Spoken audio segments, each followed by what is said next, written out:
Hi friends, crazy H T M ಫ್ಯಾಮಿಲಿಗೆ ನಿಮಗೆ ಹಾರ್ದಿಕ ಸ್ವಾಗತ ಸುಸ್ವಾಗತ. ನಾನೊಂದು ಇವತ್ತು ಚಿಕನ್ ಮಾಡೋದು ಹೇಗೆ ಅಂತೇಳಿ ನಿಮಗೆ ತಿಳಿಸಿಕೊಡ್ತೇನೆ. ನೋಡಿ, ಇಡೀ ನಾನು ಕೋಳಿಯನ್ನು ಅಲ್ಲಿಂದ ಪುಕ್ಕ ಎಲ್ಲ ಕಿತ್ತು ಇಟ್ಕೊಂಡು ಬಂದಿದ್ದೇನೆ. ಇಟ್ಕೊಂಡು ಬಂದು ಯಾವ ರೀತಿ ಮಾಡ್ತೇನೆ, ಮೊದಲಿಗೆ ಅದು ಕಾಲು ಕೊಟ್ಟಿರ್ತಾರೆ, ಕಾಲನ್ನು ಅಲ್ಲಿಗೆ ಕಟ್ ಮಾಡಿಬಿಡಿ. ನೋಡಿ, ಈ ಥರ ಮತ್ತು ಮಾಡುವುದು ಹೇಗೆ ಅಂತೇಳಿ ತಿಳಿಸ್ಕೊಡ್ತೇನೆ. ಕುತ್ತಿಗೆಯನ್ನು ಸಹ ಇದನ್ನು ಸಹ ಎಲ್ಲಿಯಾದರೂ ಅಂದರೆ ಆಲ್ರೆಡಿ ಮಾಡಿ ಕೊಡ್ತಾರೆ. ಅದೊಂದು ಚಿಕ್ಕ ಇನ್ಫಾರ್ಮೇಷನ್ಗೋಸ್ಕರ ನಾನು ಚಿಕನ್ ಯಾವ ರೀತಿ ಮಾಡೋದು ಅಂತೇಳಿ ನಿಮಗೆ. ಕೆಲವರಿಗೆ ಚಿಕನ್ ಮಾಡೋದು ಹೇಗೆ ಅಂತ ಗೊತ್ತಿರೋದಿಲ್ಲ. ಅಂದರೆ ಬೇರೆ ಎಲ್ಲಾದರೂ ಹೊರಗೆ ಹೋದಾಗ ಏನಾದರೂ ನಾಟಿ ಕೋಳಿ ಏನಾದರೂ ಸಿಕ್ಕಿದರೆ ಅದು ಮಾಡಿ ಪದಾರ್ಥ ಯಾವ ರೀತಿ ಮಾಡ್ಬೋದು ಅಂತೇಳಿ. ನೋಡಿ, ಇದು ಕೋಳಿ ಸಿಕ್ಕಿದ್ದು. ಮೊದಲಿಗೆ ಅದರ ಕಾಲಿನ ಹತ್ತಿರ 2 ಕಟ್ ಮಾರ್ಕ್ ಹಾಕಿ. ನೋಡಿ, 2 ಕಟ್ ಮಾರ್ಕ್ ಹಾಕಿದೆ. ಆನಂತರ ಅದನ್ನು ಸೈಡಿಂದ ಪುಷ್ ಮಾಡಿಕೊಳ್ಬೇಕು. ನಂತರ ಆ ಕಾಲನ್ನು ಕಟ್ ಮಾಡಿ. ನೋಡಿ, ಒಂದು ಕಾಲು ಕಟ್ಟಾಯಿತು. ಇನ್ನೊಂದು ಕಾಲನ್ನು ಸಹ ಅದೇ ರೀತಿಯನ್ನು ಅದರ ಮೂಳೆ ನೋಡಿ ಅದು ಬರಬೇಕು. ಆನಂತರ ನೀಟ್ ಮಾಡಿ ಕಟ್ ಮಾಡ್ಬೋದು. ನೋಡಿ, ಆಯಿತು, 2 ಕಾಲು ಕಟ್ಟಾಯಿತು. ಆನಂತರ ನೋಡಿ, ಈ ರೆಕ್ಕೆಯ ಪುಕ್ಕದ ಹತ್ತಿರ 2 ಮೂಳೆ ಇದೆ. ನೋಡಿ, ಆ ಮೂಳೆ ಹತ್ತಿರ 2 ಸೈಡ್ಗೆ ಸಹ ಕಟ್ ಮಾರ್ಕ್ ಹಾಕ್ಕೊಳ್ಬೇಕು.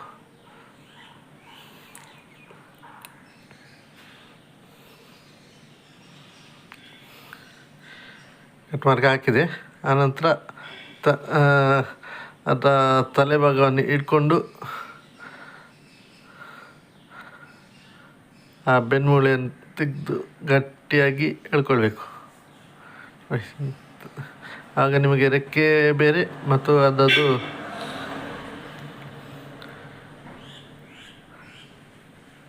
ಬೆನ್ನಿನ ಪಾರ್ಟ್ ಬೇರೆ ಬರ್ತದೆ.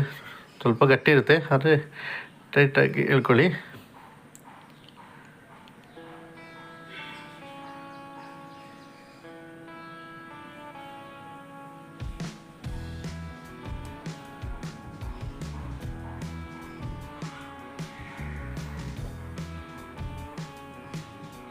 ನೋಡಿ ಯಾವ ರೀತಿ ಅಂತೇಳಿ. ಅದು ಕರೆಕ್ಟಾಗಿ ಬಂತು, ಪರವಾಗಿಲ್ಲ.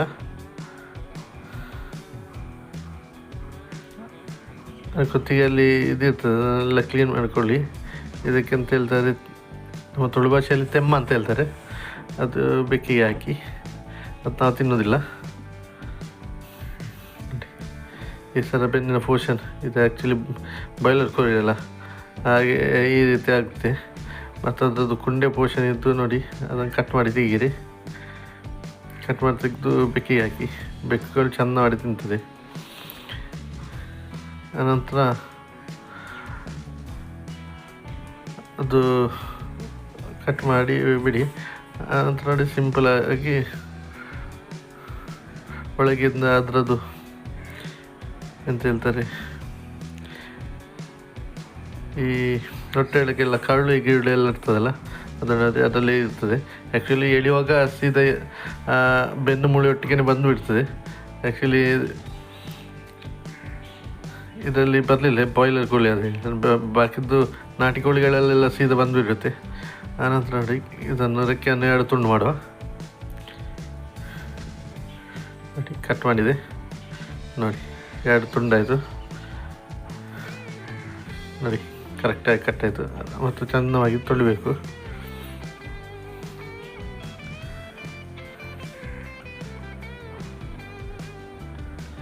ನೋಡಿ, ಇನ್ನೊಂದು ರೆಕ್ಕೆ ಸಹ ಬೇರೆ ಸಪ್ರೇಟ್ ಆಯಿತು. ಮತ್ತು ಕಟ್ಟಿಂಗ್ ಮಾಡುವ ವಿಧಾನ. ಆನಂತರ ಇದು ನೋಡಿ, ಇದು ಗಿಜಾರ್ಡ್, ಇದು ಹಾರ್ಟ್. ಆನಂತರ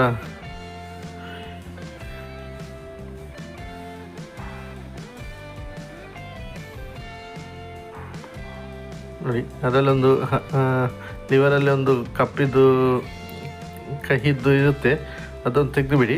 ಇಲ್ಲದೆ ಪದಾರ್ಥಕ್ಕೆ ಏನಾದರೂ ಬಂದರೆ ಇಡೀ ಪದಾರ್ಥನೇ ಕಹಿ ಆಗಿ ಹೋಗುತ್ತೆ. ಅದಕ್ಕೆ ಅದನ್ನು ತೆಗಿಲೇಬೇಕು. ಮತ್ತು ನೋಡ್ಕೊಳ್ಳಿ, ತೆಗೆಯುವಾಗ ಹೊಡಿಬಾರ್ದು.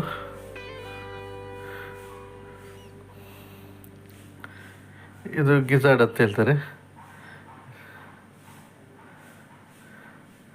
ಆನಂತರ ಇದಕ್ಕೊಂದು ಕಟ್ ಮಾರ್ಕ್ ಹಾಕಿ ಮತ್ತು ನೀಟಾಗಿ ಬಿಚ್ಚಿದಾಯಿತು. ಒಳಗೆ ಒಂದು ಬೇಡದು ಕೆಟ್ಟ ಇದೆಲ್ಲ ಇರುತ್ತೆ, ಅದೆಲ್ಲ ತೆಗೆದು ಸಿಪ್ಪೆ ಥರ ಬರುತ್ತೆ ನೋಡಿ.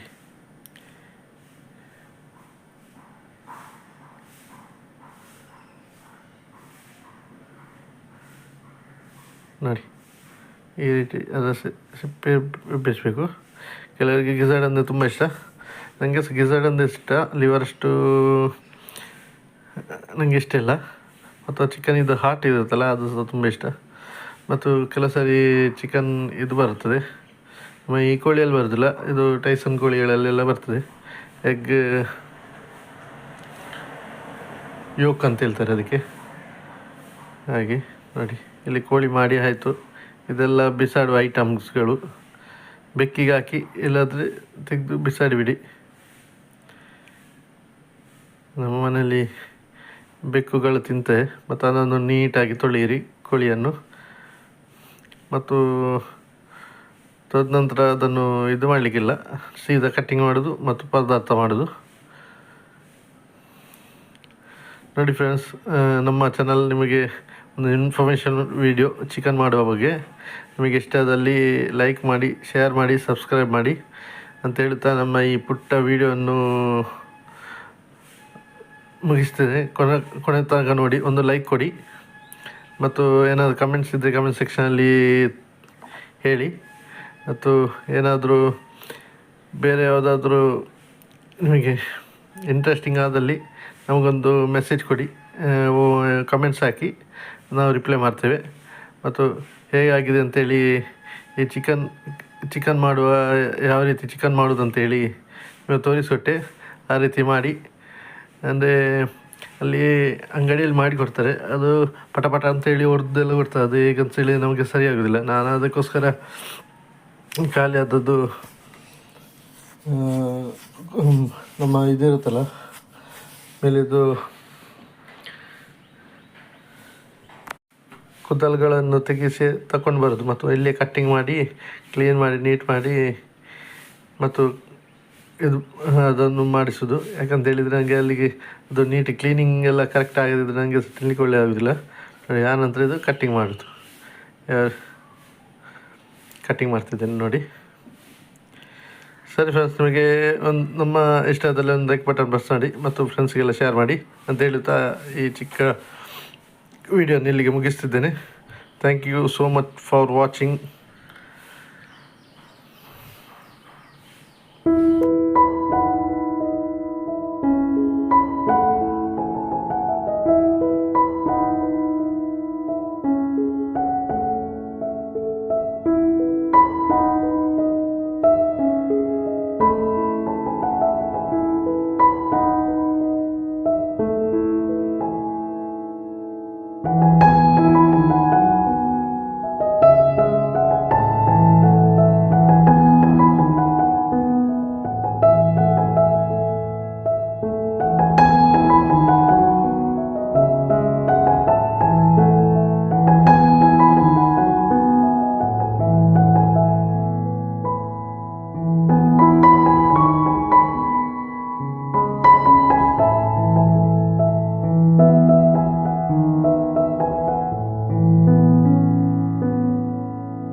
you.